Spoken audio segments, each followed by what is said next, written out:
que estamos juntos y damos la bienvenida a quienes todavía no han podido estar con nosotros de forma presencial. Esperamos verles pronto y queremos orar para que el Señor nuevamente hable a nuestros corazones, esperando que cada uno de nosotros sigamos recibiendo el mensaje que transforma nuestras vidas a la imagen de Jesucristo. Amén. Padre Santo, gracias por esta hermosa palabra tuya, Señor. Pedimos que este mensaje, como ya lo hemos solicitado por tu gracia y misericordia, Señor, siga transformando nuestras vidas, para lo cual, Señor, requerimos de repaso, del deseo de buscarte, Señor, a través de tu voluntad, Señor, a través de tu palabra. Cada uno de nosotros, Señor bendito, guarde en sí, Señor, el mensaje específico que tú tienes para nosotros hoy, Señor. Disponemos pues nuestro corazón, Señor, pedimos que tú hables a través de mí, Señor. Una vez más, en el nombre de Jesús. Amén. Amén. Ok, pues les voy a pedir que me acompañen al Salmo 107, por favor. Salmo 107.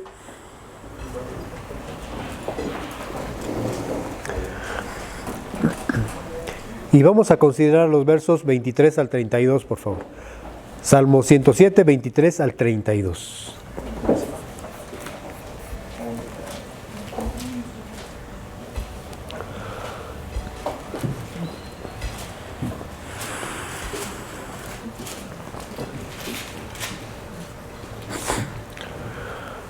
¿Lo tienen?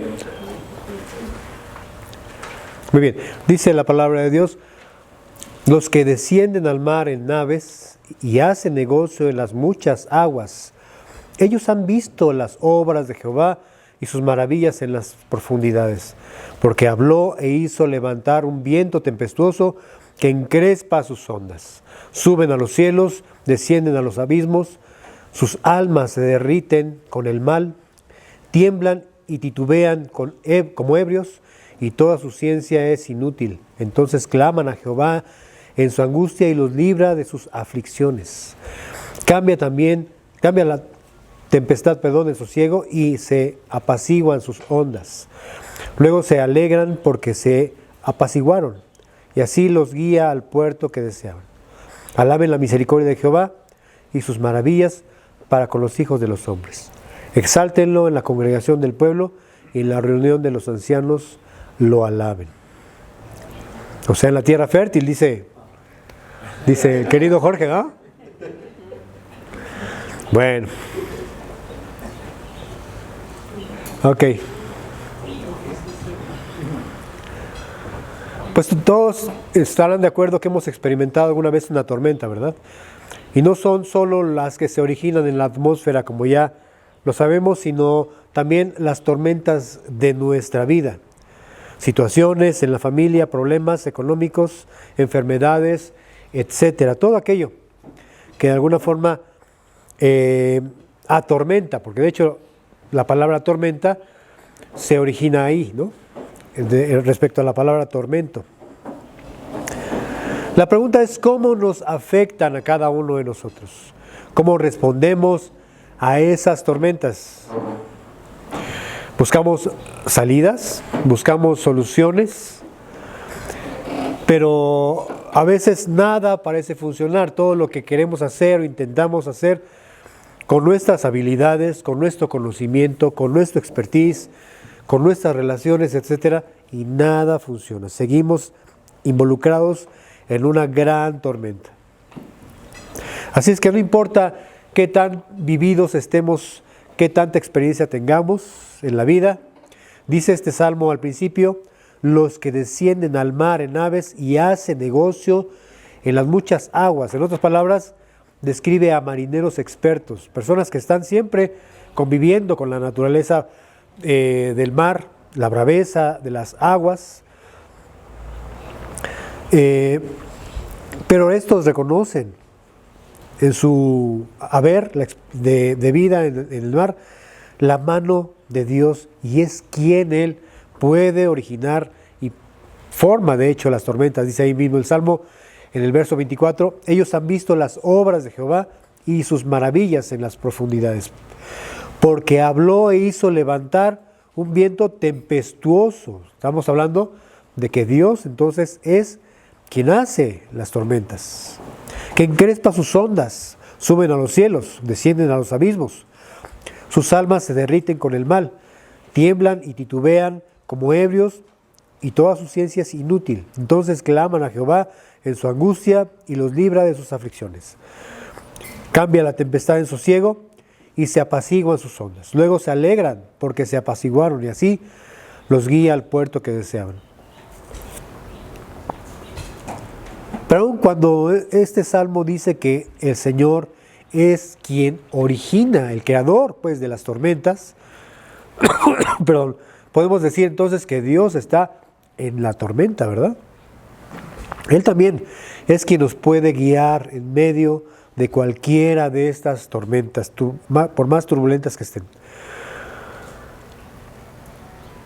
Y esto lo hace con el propósito de que podamos salir bien librados, que podamos mantenernos en pie, y solo estas cumplan el propósito por el cual el Señor las permite. Ustedes han sabido, por ejemplo, los radares de los aviones detectan a tiempo las tormentas. Pueden ser que sean tormentas grandes o pequeñas, los radares los detectan. Y si es muy grande, pueden evitar cruzar por el medio de alguna. Por ejemplo, no sé si ustedes han escuchado hablar de los cumulus nimbus, que son la formación de nubes de forma vertical, cargados de muchos vientos cálidos y húmedos, muy fríos, que son sumamente peligrosos para los aviones. Pueden afectar sus sistemas, sus instrumentos, etcétera, su funcionamiento, etcétera. Incluso pueden hacer que pierdan la sustentación y que terminen en picada los aviones. Bueno, pues así como los aviones, nosotros tenemos un radar espiritual que Dios nos ha proporcionado para poder detectar esas tormentas. Y es el Espíritu Santo, que advierte de ese tipo de situaciones. Sin embargo, el problema con nosotros es que, yo no sé, especialmente en México, ¿no? Tenía un tío que manejaba un camión de la Ruta 100, hermano de mi mamá, que ya falleció. Y él siempre me decía que nadie cuando maneja está viendo el tacómetro, ¿verdad? Pero ellos están acostumbrados a todo el tiempo a hacer cambios a través del tacómetro. Llega la aguja a marcar, por ejemplo, 2000 revoluciones, y cuando ya va a llegar a la 3000, pues es cuando origina el cambio, ¿no? Son camiones diésel, se acostumbran a eso. Y me decían, me acuerdo, yo estaba muy chico cuando me decían, nadie maneja con tacómetro, nadie sabe o nadie se apega al kilometraje para hacer cambios, a reducir velocidad y cosas, ¿no? Creo que los mexicanos somos muy dados a eso, de por sí. No leemos los instructivos, por ejemplo, ¿verdad? Desarrollamos un aparato electrónico y lo primero que hacemos es ya prenderlo, echarlo a andar. Y hay cosas importantes que nos dicen en los instructivos. Bueno, pues de esta manera también nosotros generalmente ignoramos el radar de Dios, que es el Espíritu Santo. Y cuando lo ignoramos, pues entonces estamos en problemas. Porque Él nos está advirtiendo que por ahí no debemos ir. Y sin embargo, cuando ya hacemos caso omiso, terminamos en una gran situación de tormenta. Y las tormentas las permite Dios cuando le desobedecemos. Cuando desobedecemos y no atendemos a sus palabras, al seguir nuestras propias sendas, al actuar en nuestro propio pensamiento, queremos esto a nuestro tiempo, etcétera, ¿no? Todo comienza con una brisa muy leve que puede a lo mejor solamente provocar, si bien, alguna especie de estornudo. Pero a medida que nosotros vamos rebelándonos contra Dios a través del pecado, entonces esa pequeña brisa se convierte en una gran tormenta. ¿Se acuerdan cuando Elías le dice a su siervo que vaya a ver si ya hay alguna nube? Porque Dios le había dicho que anunciara que la sequía ya se había terminado. Y alcanza a ver una nube que le dice es tan pequeña como la palma de la mano de un hombre. Entonces Elías dice, ve con Acab y dile que se ataje porque viene una gran tormenta. Y así fue. Entonces esa pequeña nube se convirtió en una gran nube que hizo llover a cántaros. Por supuesto, el contexto nos habla de algo que me habla de una bendición. Dios quitó por fin la sequía de ese tiempo, su castigo, para poder ahora manifestarse en una gran bendición para el territorio de Judá. Pero así son para nosotros muchas veces las tormentas. Comienzan con una pequeña nube, tal vez del tamaño de la mano de un hombre, pero pueden convertirse en una gran tempestad. Y algo sucedió similar en el segundo libro de Samuel, en el capítulo 11, y te voy a pedir que por favor me acompañes. Segunda de Samuel, capítulo 11.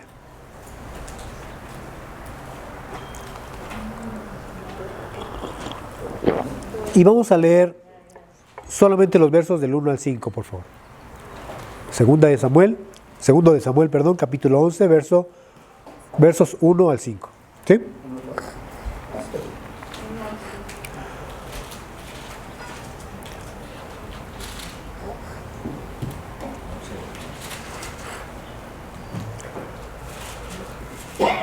Segundo de Samuel, capítulo 11, versos del 1 al 5. Dice: aconteció al año siguiente, en el tiempo que salen los reyes a la guerra, que David envió a Joab, y con él a sus siervos y a todo Israel, y destruyeron a los amonitas y sitiaron a Rabá.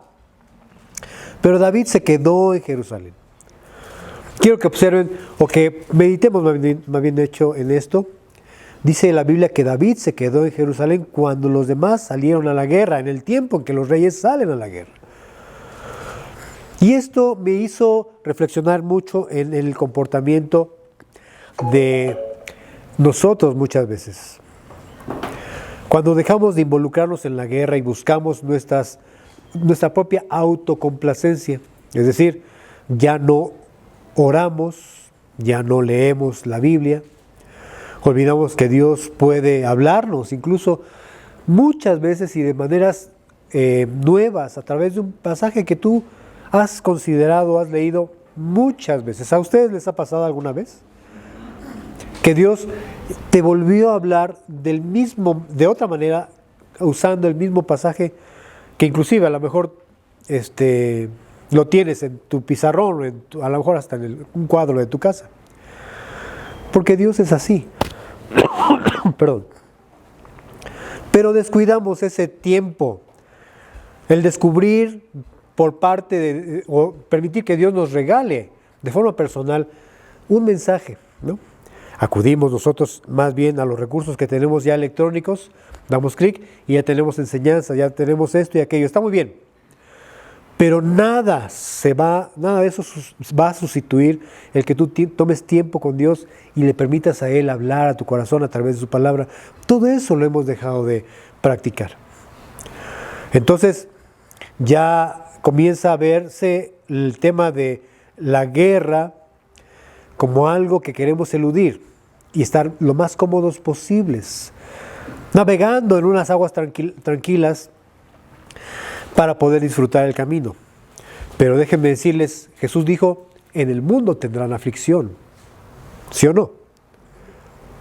Para nosotros habría sido mejor que dijera, a partir de que ustedes decidan ser mis discípulos, olvídense, va a ser como ir a Acapulco cada 8 días. Todo en un all inclusive, si es posible. Padrísimo, ¿no? Créanme, la tierra fértil estaría lleno de gente. Tendremos que rentar otro lugar. Pero no es así. El Señor no advierte, o más bien no dice que no habrán aflicciones. Sí habrá aflicciones. En el mundo tendrá aflicciones. Entonces, cuando nosotros ya nos hemos dejado de involucrar en la guerra, en el combatir, en el pelear, entonces descuidamos poner en obra lo que estamos aprendiendo. Y eso nos da una actitud, yo diría, acomodaticia, que tal vez incluso ya conformista, religiosa. Podemos añadir mucho al respecto. Ustedes saben a qué me refiero. Dice el verso 2.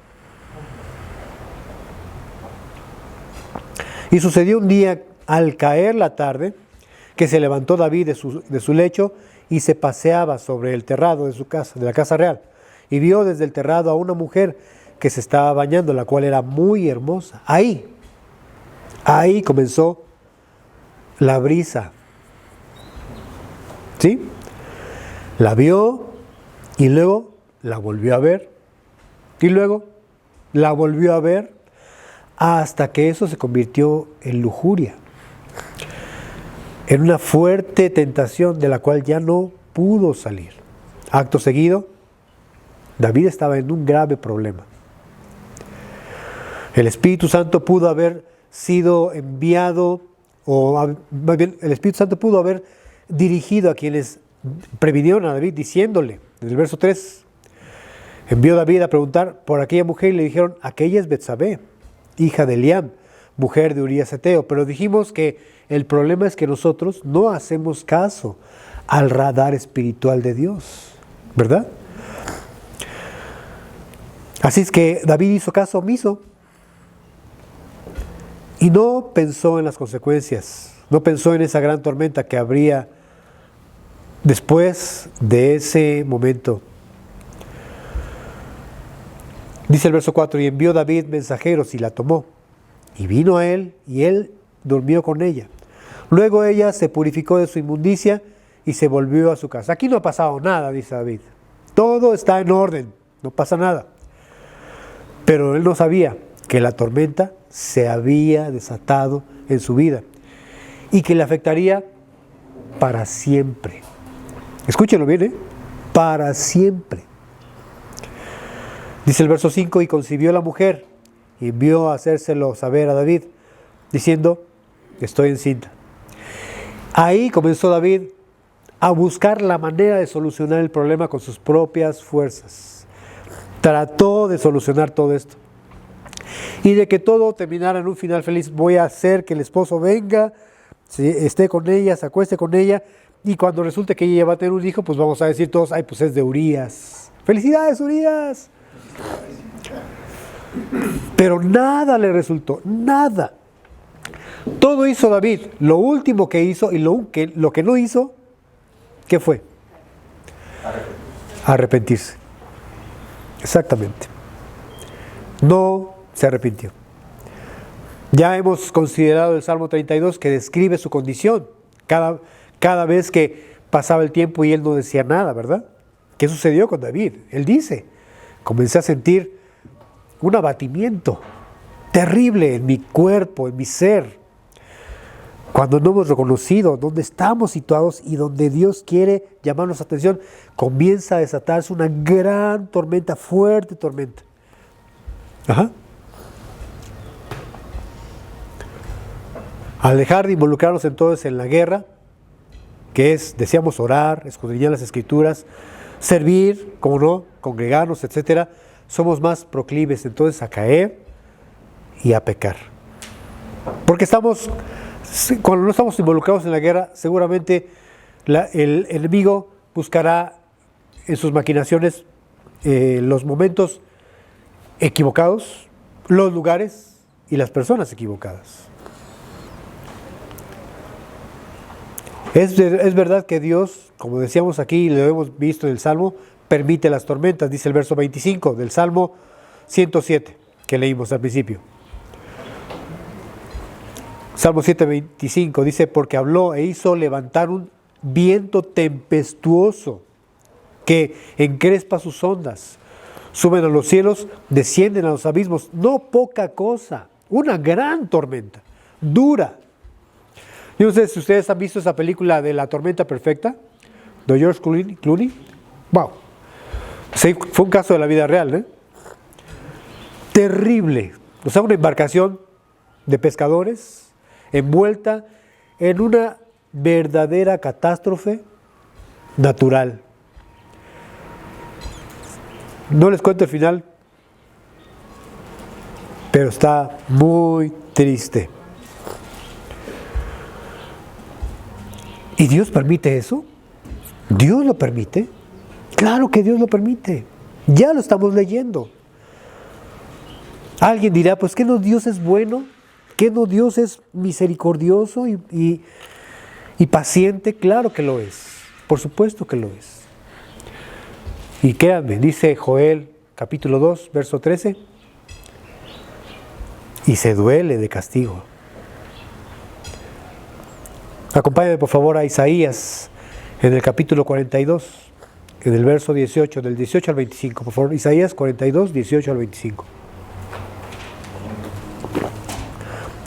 Alguien dirá, yo no creo que Dios sea quien propone que haya en nuestras vidas tormentas de esa manera. Lee conmigo Isaías 42, 18 al 25.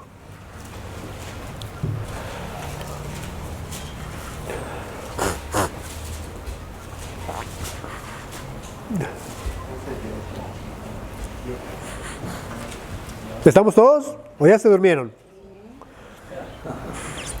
Dice aquí, sordos, escuchen, ciegos, fíjense bien. Voy a leer, disculpen, no les dije, la versión nueva internacional, porque es más clara. Ustedes pueden seguirme con calma ahí. Es que dijeron, ay, pues ¿dónde está leyendo este loco? Bueno, ok, va, otra vez. Dice aquí la versión nueva internacional. Sordos, escuchen, ciegos, fíjense bien. ¿Quién es más ciego que mi siervo y más sordo que mi mensajero? ¿Quién es más ciego que mi enviado y más ciego que el siervo del Señor? Tú has visto muchas cosas, pero no las has captado. Tienes abiertos los oídos, pero no oyes nada. Le agradó al Señor, por amor a su justicia, hacer su ley grande y gloriosa. Pero este es un pueblo saqueado y despojado, todos atrapados en cuevas y encerrados en cárceles. Son saqueados y nadie los libra. Son despojados y nadie clama. ¿Quién de ustedes escucha esto y protesta atención en el futuro? Perdón, disculpen, leí mal. ¿Quién de ustedes escuchará esto y prestará, atención en el futuro?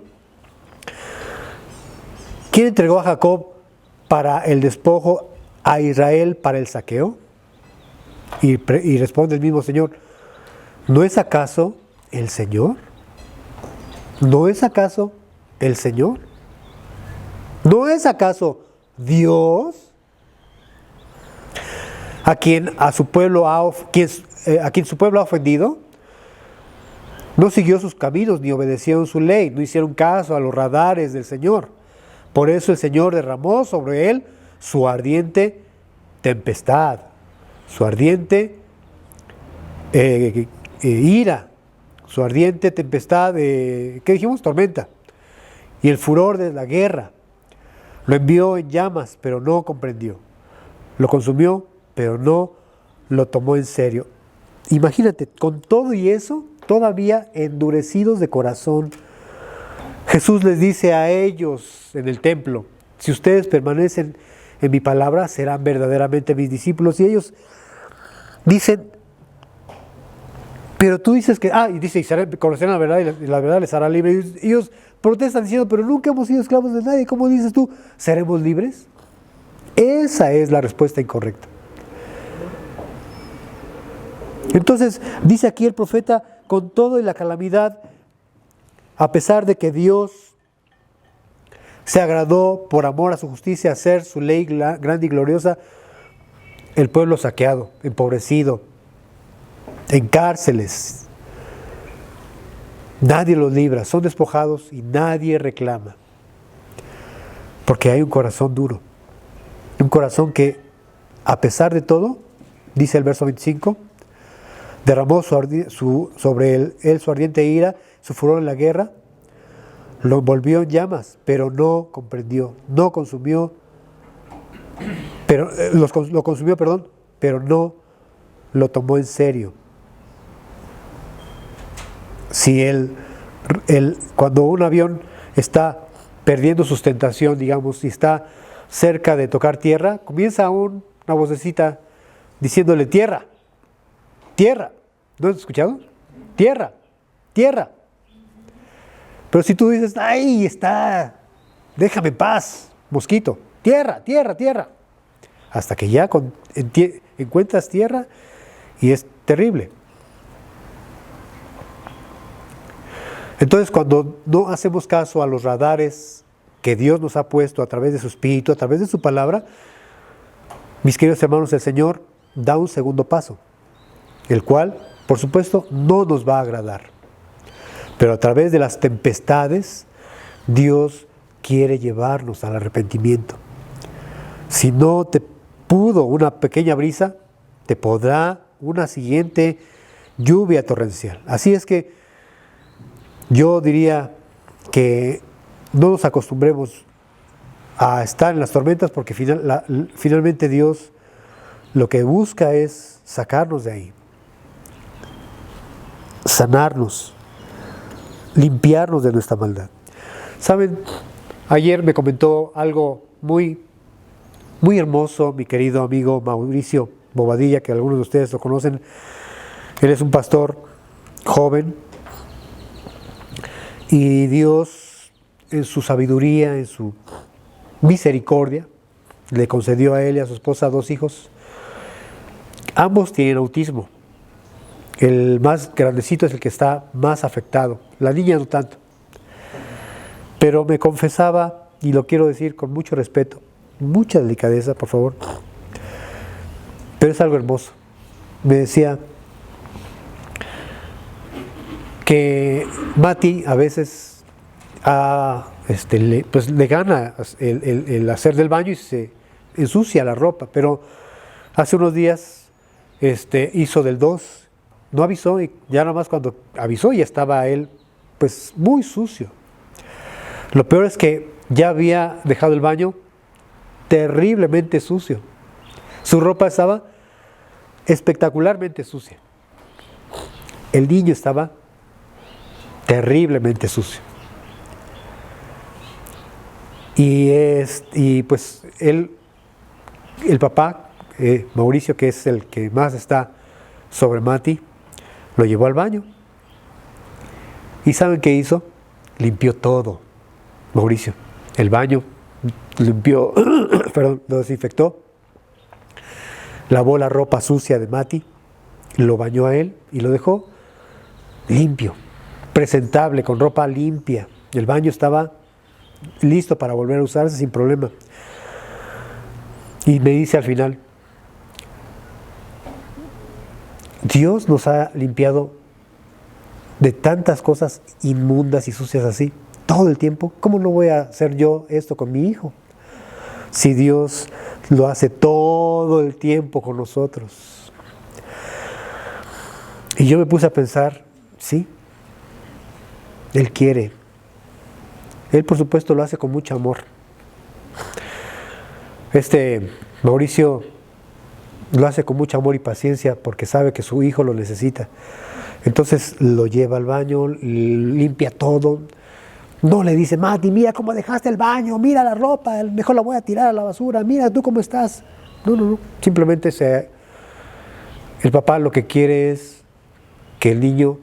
otra cosa importante, que el niño lo ve y dice, sus ojos me decían, es que no sé qué pasó.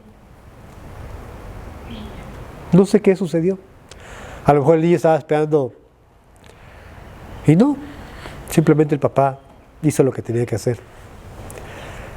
Así es Dios. Así es Él. Si por alguna razón crees que Él está enojado y quiere, órale, vete a la tormenta. No, Señor, no, paz, a la tormenta. No. El Señor lo que quiere es que antes de eso, Él te diga, déjame limpiarte. Yo limpio todo, no te preocupes. Que se alegra tanto de que haya vuelto a casa, dice la canción, ¿no? Que no piense, que no descanse, no pasa nada. No digas nada, yo limpio. Y comienza a limpiar. Y lava su ropa. Y lo baña a él. Dice Mau, y lo dejé listo para que siga jugando. Así es Dios. ¿No crees que tenemos un Dios muy bueno? Porque por más que ames a tu hijo, tú, dice el Señor, si ustedes siendo malos saben dar buenas dádivas a tu hijo, a sus hijos, pero Puede ser que un día llegue el momento en que digas, no, decíamos, para revelarnos quién es Él, para llevarnos a que nos arrepintamos y lo volteemos a ver con nuestros ojitos de gatito de Shrek, de verdad. Y le digamos, es que no sé qué pasó, Señor. Es que yo, aquí estoy otra vez. Ya volví a meter la pata en el mismo lugar. Ya me volví a equivocar, ya volví a pecar. Y te ve los ojos. Y si tú le dices, perdóname, Él se ocupa. No te preocupes, yo voy a limpiar todo lo que quedó mal. Lo voy a restaurar, lo quiero restaurar. Te quiero limpiar, te quiero lavar y te quiero poner vestiduras limpias. Como hace 8 días considerábamos, ¿no? Así es Dios. Dios permite entonces que las tormentas nos revelen quién es Él. Y aunque digamos, y el Salmo diga que Él está en las tormentas, que Él es el que origina las tormentas, eso no significa que Él nos ha abandonado, ¿eh? Muchas veces ese es el pensamiento cuando oraba David. Y le decía, ay Dios, ¿tú hasta cuándo? Cuando hemos estado en alguna situación difícil, decimos, Dios, creo que me ha abandonado, esta vez se ha olvidado de mí. No, Él nunca se olvida de nosotros. Pero Él quiere glorificarse en medio de cualquier circunstancia, cualquier situación. Él más bien tiene algo en mente. Aquello que sucedió a sus 12 discípulos puede ser una buena referencia. Acompáñame por favor a Marcos capítulo 4, versos 35 al 41. Marcos 4, 35 al 41, por favor.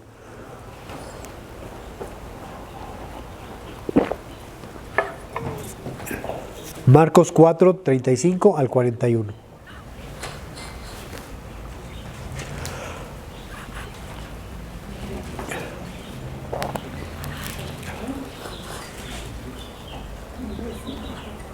Marcos 4, 35 al 41.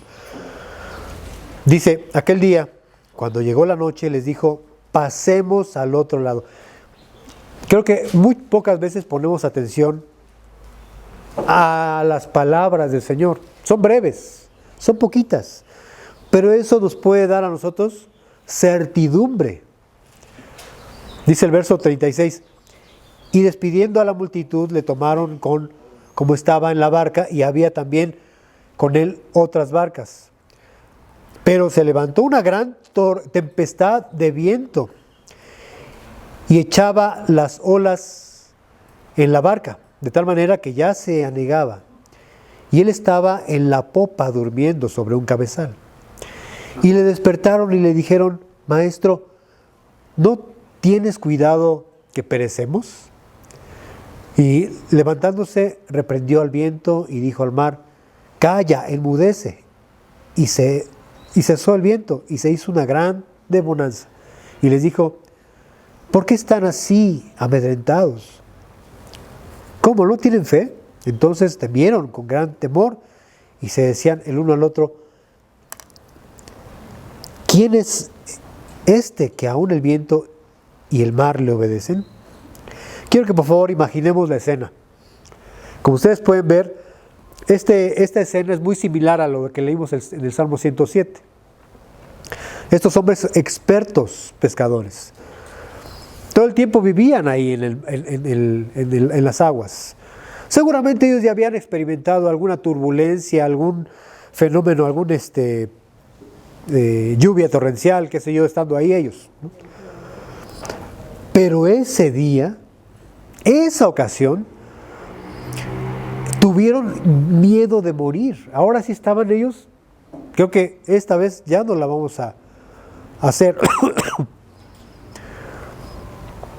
Con la excepción de Mateo, quien era publicano, los demás, pues casi a esto se dedicaban todo el tiempo, a ser pescadores. Pero estaban muy asustados.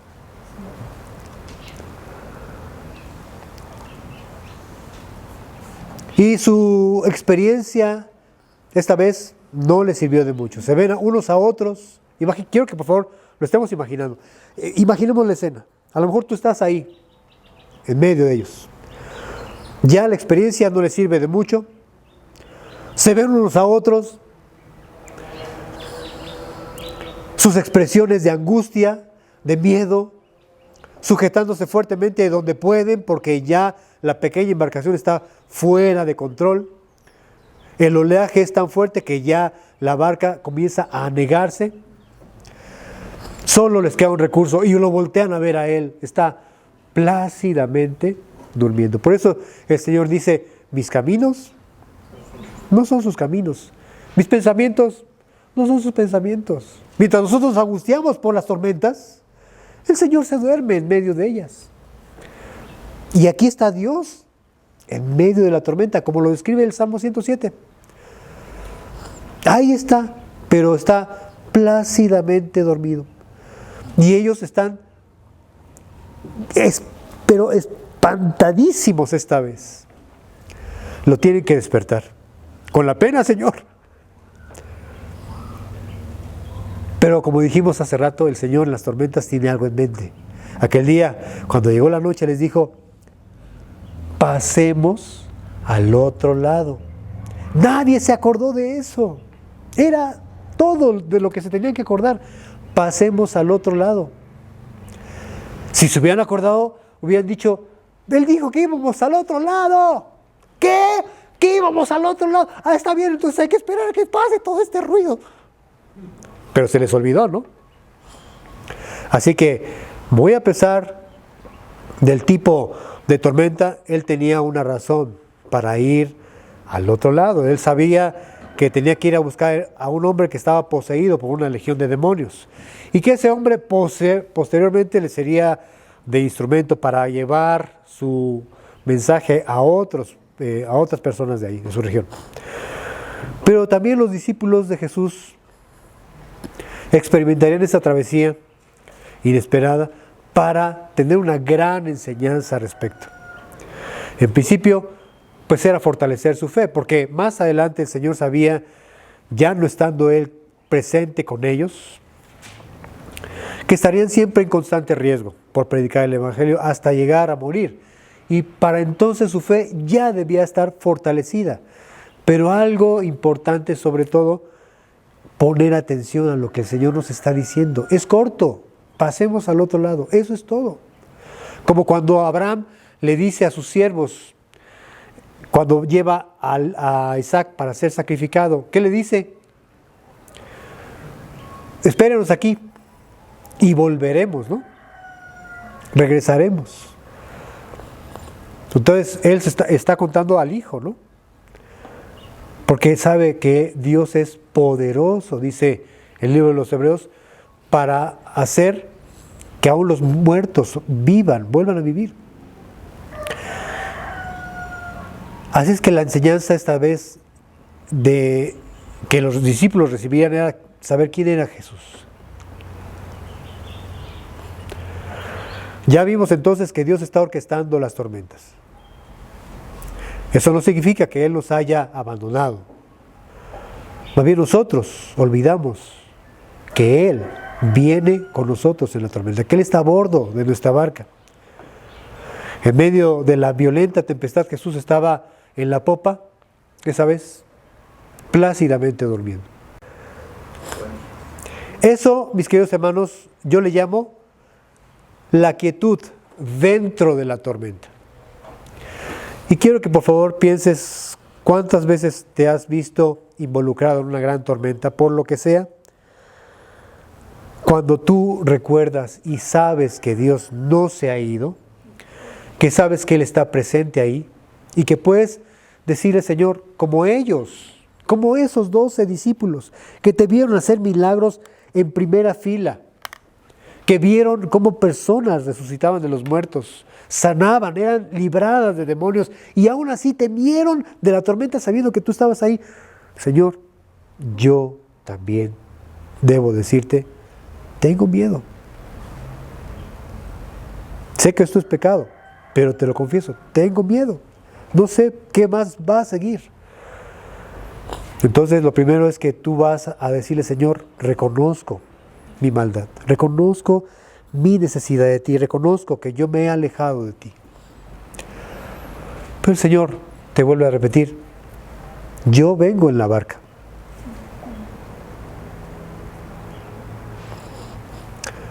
Así que temamos, mis queridos hermanos. Temamos y no vacilemos en hacer caso omiso a los radares espirituales de Dios, al radar espiritual de Dios. Decíamos, es el Espíritu Santo, el cual muchas veces nos quiere evitar una tormenta. Y más cuando sabemos, como dice el libro de Joel, del profeta Joel, y te voy a pedir, con esto voy a terminar, Joel capítulo 2, vamos a leer los versos del 12 al 13. Joel capítulo 2, versos del 12 al 13, hace 15 días.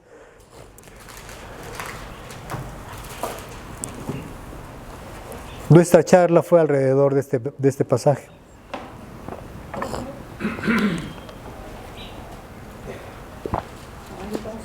Joel capítulo 2, versos 12 al 13.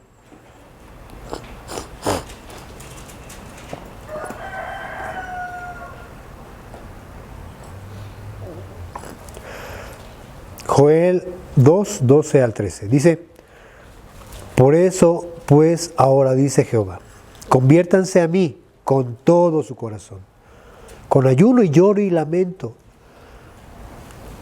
Rasguen su corazón y no sus vestidos, y conviértanse a Jehová, su Dios, porque misericordioso es y clemente, tardo para la ira, y grande en misericordia, y que se duele del castigo.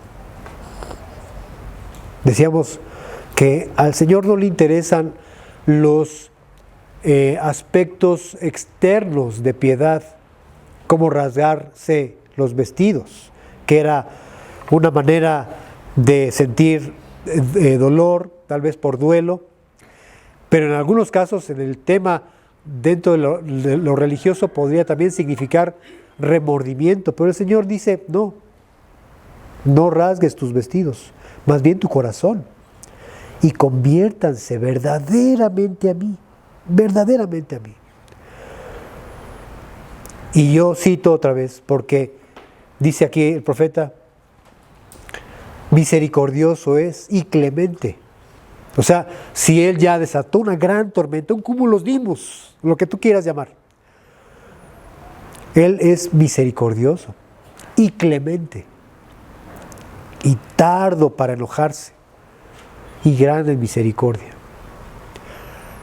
Pero si nosotros no hacemos caso a su advertencia, aun cuando le duela, Él nos va a castigar.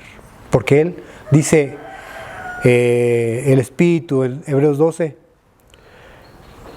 que a quien ama disciplina y azota a todo aquel que recibe por hijo. Vuelvo a repetirte, si nosotros hacemos caso omiso a los radares del Señor, Él da un segundo paso. Y eso a nadie le va a gustar. Pero Él no se está dando por vencido, Él te quiere todo para Él, todo para Él. A pesar de que nosotros le pongamos limitantes a Dios, aquí yo sí no te permito porque es mi vida, pero Él te quiere todo para Él, hasta que ya no haya más remedio. Así es que escuchemos su voz. No endurezcamos nuestro corazón, mis queridos hermanos. Amén.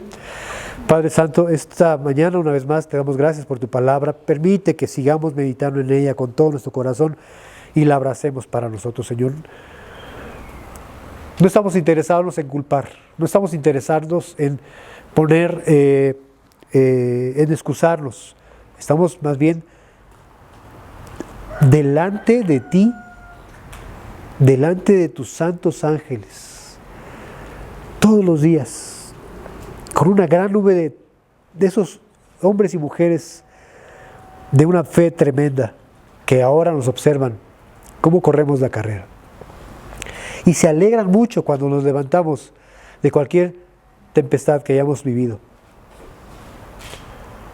Señor, permítenos seguir avanzando en la carrera, quitando, dice tu palabra, todo peso y pecado que nos asedia. Poner nuestra mira en el galardón, que es Cristo Jesús. Habla a nuestro corazón, Señor, aún en nuestras camas, Señor. Permítenos experimentar Señor, un tiempo nuevo de verdadero arrepentimiento, porque lo que queremos es un avivamiento, el conocerte más, Señor. Permite que volvamos todos a nuestro primer amor, Señor. Que compremos de ti oro para vestirnos y no se descubra nuestra vergüenza, Señor. Tú eres nuestro Dios, tú eres nuestro papito. Tú nos amas. Permítenos venir a ti con un corazón sincero para poder, Señor, ser una verdadera ofrenda delante de ti, que a ti te agrade, Señor. Te lo pedimos con todo el corazón. En el nombre de Jesús. Si las tormentas persisten, es que muchas veces no hemos encontrado, no hemos querido más bien reconocer que solo en Cristo podemos ser libres. Para quienes aún todavía no han considerado al Señor como su Señor, tú dirás, y en mi vida también, en mi barca vendrá el Señor. Eso sucederá así solo si tú quieres ser su discípulo y decirle: perdona mis pecados y hazme un discípulo tuyo, una nueva criatura, un discípulo que te siga. Y a pesar de las circunstancias que hoy imperan en el mundo, tú tendrás una gran paz en medio de cualquier tormenta, porque Él es bueno y misericordioso, lento para la ira y se duele del castigo. Así es. Amén.